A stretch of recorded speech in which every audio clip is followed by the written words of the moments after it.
तर आम्ही 1 महिन्यापासून आम्हाला गव्हर्नमेंट पासून नोटीस आली, या सीएंनी काय घोटाळा केलेला आहे तिथे आम्हाला माहिती नाहीये। 24 लाख रुपये म्हणून असा एक गव्हर्नमेंट पासून नोटीस आली आणि हे 2015, 16, 17चा काहीतरी घोटाळा यांनी केलेला आहे आणि 10 वर्षानंतर ती नोटीस आम्हाला अचानक भेटली आमच्या हातामध्ये। आम्ही थक्क झालो की एवढे 50 लाख रुपये व्याज वगैरे लागून 50 लाख रुपये आम्हाला गव्हर्नमेंटला भरायचं असं। आम्ही सीए कडे विचारण्यासाठी आज सकाळी माझे मिस्टर गेले की हा काय प्रकार आहे। तर ते एक 20 दिवसापासून आम्हाला खूप फिरवत आहेत फोनवरती की आम्ही ऑफिसमध्ये नाही येत, नंतर या नंतर या। आज ऑफिसमध्ये अचानक गेल्यानंतर ते ऑफिसमध्ये होते आणि तिथे वाद वगैरे झाले। ते बोलले की आम्ही डिटेल्स काढणार नाही, आम्हाला काय हेच काम आहेत का, तुम्ही जा आणि गव्हर्नमेंटला विचारा जाऊन, ते तुमचे काम करतील। मग हे माझे मिस्टर बोलले की तुम्ही मग पैसे कसले घेता, आम्हाला या गोष्टी येत नाही म्हणून आम्ही सीए कडे जातो। तर ते त्या गोष्टींना मानायलाच तयार नाहीयेत। मग त्यांची वाद आणि विवाद झाले आणि त्यांनी एक ऑफिसमध्ये 3 ते 4 लोक होते, त्यांनी त्याला मारलेले। तिथे दांडूक होते, पाईप होते, व्हाईट कलरचे पाईप होते।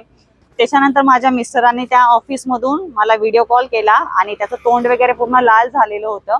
तर तो मला बोलला की पोलिसांना घेऊन लवकर या ऑफिसमध्ये, बदलापूरमध्ये मला हे लोक मारझोड करत आहेत। तर मी तशीच अंबरनाथवरून गाडी काढली आणि बदलापूर येण्यासाठी मी निघाले।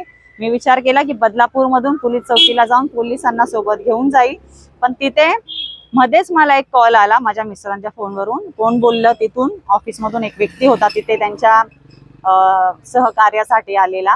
तो बोलला की सगळं क्लिअर झालेलं आहे, आता येऊ नका। तर मला एक डाऊट आला की काय क्लिअर झालंय। तर मी पोलिसांना घेऊन न जाता मी पटकन त्या ऑफिसमध्ये पोहोचली आणि तिथे यांचं बोलणं वगैरे चालू होतं।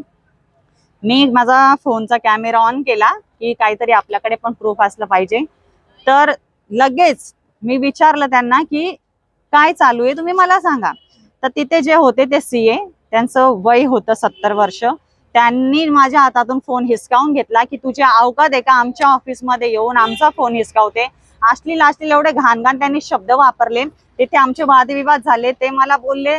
त्यानंतर मी पण त्यांना बोलले आणि जेव्हा वादविवाद व्हायला लागले त्यांनी मला घाण शिव्या देऊन माझी पॅन्ट खेचली, काय काय नको त्यांनी ते केलेले। अंगावरती हात टाकलेला आहे, पूर्ण हातांवरती नाखून लागलेले आहेत, हात लाल झालेला आहे आणि अंगावरती नाखून लागलेले आहेत। तर मी बदलापूर पूर्व इथे पोलीस कंप्लेंट केलेली आहे। तर आता जे पण पोलिसांनी किंवा गव्हर्नमेंटनी न्याय करावा व्यवस्थित।